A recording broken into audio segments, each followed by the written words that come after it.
This fuel crisis is a consequence of demand, not supply. There's plenty of diesel and petrol. It's just not always in the right place because there aren't enough drivers to deliver it. The problem is us buying more than the industry was prepared for. Now, this is what the national fuel stock usually looks like. It's the average percentage of storage being used at garages every week since the start of last year. The top line is diesel, the bottom one petrol, and the middle line is the average. You can see it fluctuates. It went up storage during lockdowns when we were at home, and then it went down when restrictions were eased and we hit the road. But the really interesting thing is the average is around 40% of storage at any time. So those massive tanks under garages are never full because 40% is more than enough to manage normal demand. In that sense, the national stock is a bit like your personal stock. It's more economical and efficient to run your car half full as long as you're confident you can get more fuel when you need it.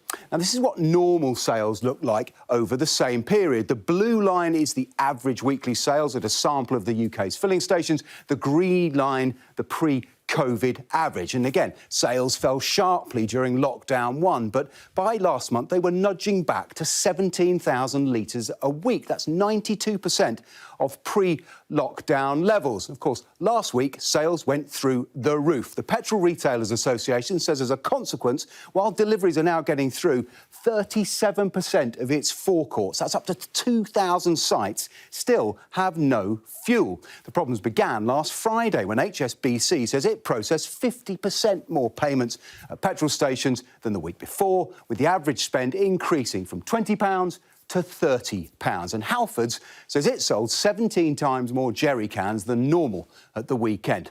Now, the National Emergency Plan for Fuel lists 10 steps ministers can take in a crisis. 5 to maintain fuel supply, 3 of which they've already activated, including drafting in army drivers, and 5 more to manage supply and demand, including rationing sales and prioritising access for key workers. The Prime Minister says supplies are stabilising, but if any of these levers are pulled, we'll know that consumers are sceptical when ministers say we should calm down, perhaps after 18 months of immense disruption. We're not ready to take the chance they might be wrong.